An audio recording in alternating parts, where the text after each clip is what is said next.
One day, a group of penguins were enjoying themselves in the icy tundra.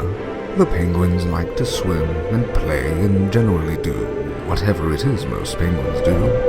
There was one particular penguin, however, who was different than the rest, and he also was the littlest penguin.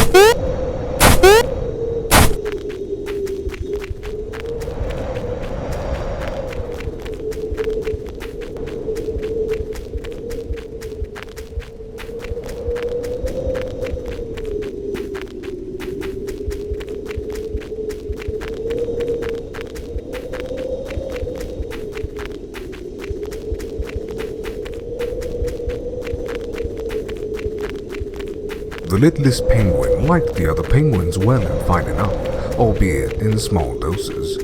He was much more interested in going on adventures, and he felt that today could possibly be his best adventure yet.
Just then he discovered a very old, very sick penguin lying next on a large stone.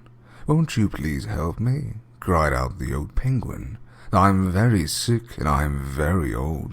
Please, won't you help fulfill an old penguin's request?" The littlest penguin agreed, and was horrified by what the old penguin said next. "Bash my head in with this stone. End my pain, littlest penguin." The littlest penguin did as he was told.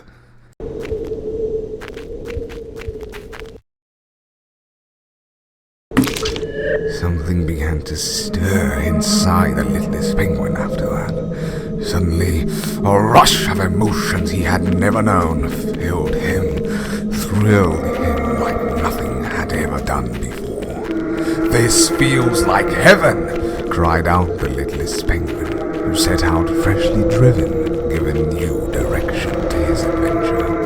If killing just one penguin felt that good, he thought to himself, "I wonder how it would be if I killed 10 penguins." And off he went to test his theory.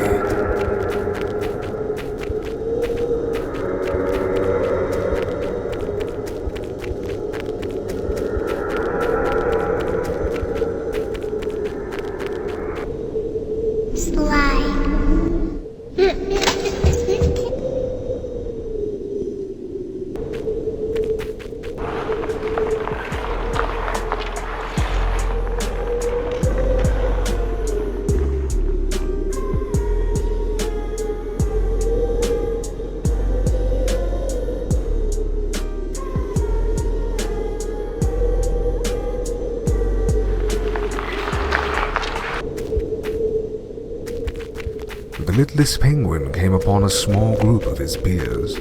"This will do," he thought to himself, picking up a club that had been lying in the snow.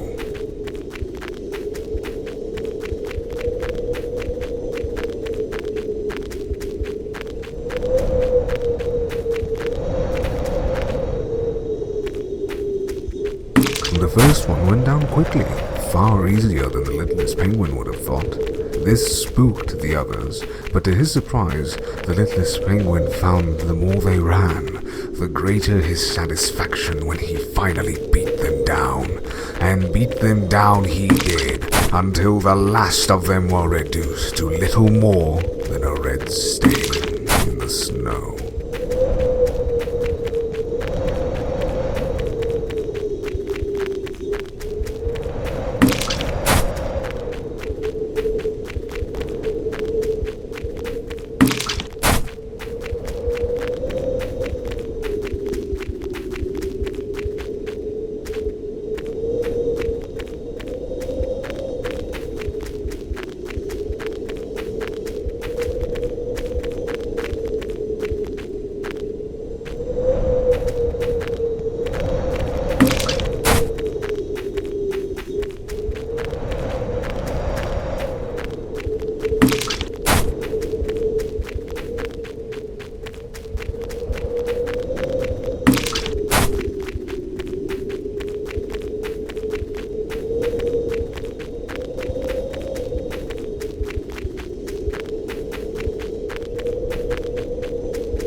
He lay out the last of his targets. The littlest penguin felt the integrity of the club finally surrender to the force of his attacks. The club fell in pieces to the ground, no longer capable of serving its purpose. "No matter," thought the littlest penguin. "Surely I will find a replacement weapon somewhere."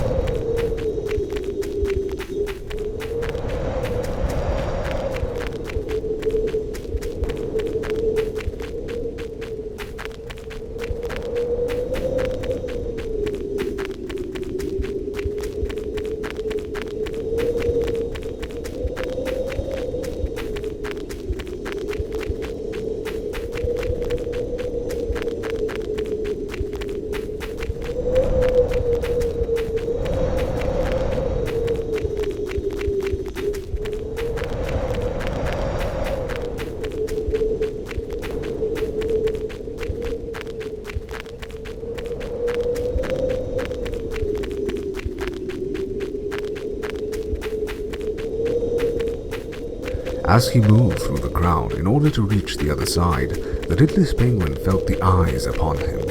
The other penguins began to grow weary of him, shifting their gaze as he walked by.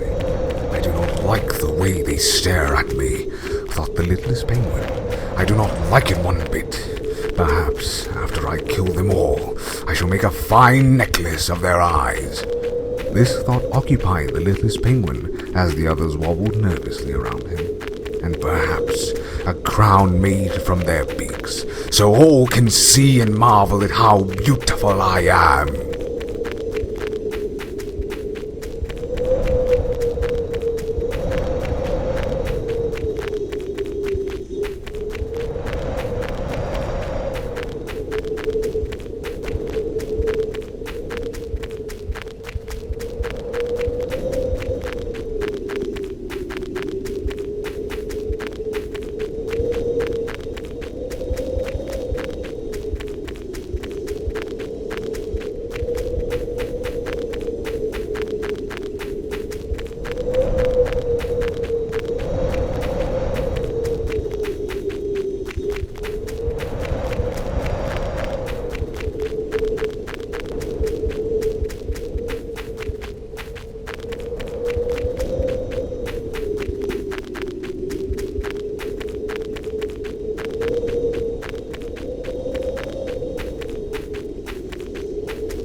This was more like it, thought the littlest penguin.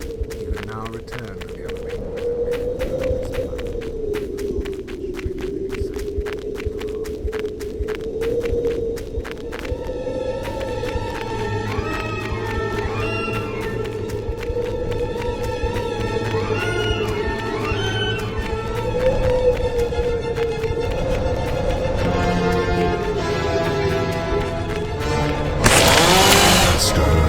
faster fell brilliant streaks of crimson filled the air. Again he would slash at them, and again they would cry out. Some attempted to vainly cram their entrails back inside. Others simply fell apart where they stood. The littlest penguin was thrilled. Oh, how he wished this moment could last forever. The screams, the panic, the rapture that pulsed inside of him. He could no sooner explain the magic behind his elation, any more than he could bring himself to stop. Not until every last penguin had been split apart.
When the last of them had finally stopped twitching, and he no longer felt the eyes upon him, the littlest penguin stopped. Breathing heavily, he surveyed the destruction he had wrought. They were all so beautiful now.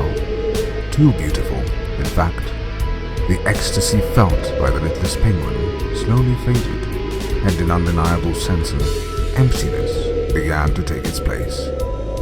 It's not fair, he thought. They are all so beautiful now. Why can't I be beautiful like them? Why must I be the only one? It isn't fair. It just isn't fair.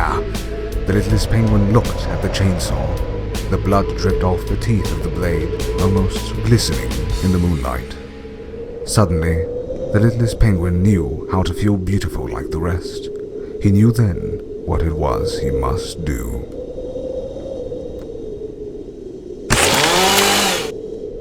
When tales are told of the littlest penguin, it is rarely known, and even more scarcely spoken of, what happened after that fateful night. For after it fell upon the littlest penguin to take his own life, it found that he was enveloped in a most suffocating darkness. Eventually, this darkness lifted, and the littlest penguin found himself in a surrounding reminiscent of his darkest nightmares.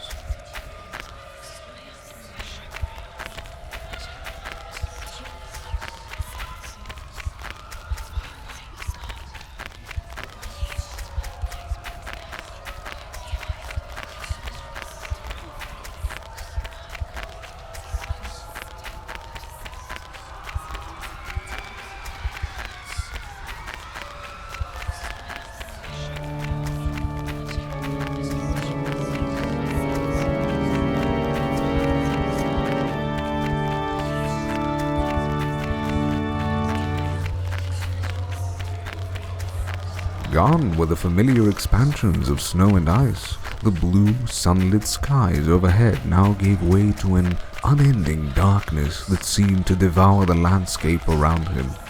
He could hear the tortured cries of the damned. The waters below seemed to have been so saturated with blood that one could surmise it was hardly water at all. The air was thick and humid, and the temperatures boiled to an unfathomable degree of heat. It was here, in this dimension of pain and torment, that the littlest penguin found he had finally felt at peace.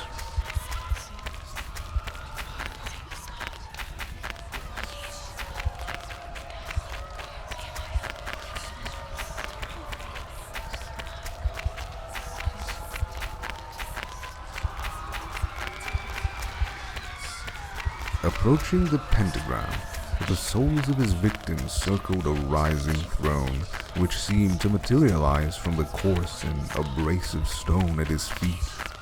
The littlest penguin took his rightful place upon it.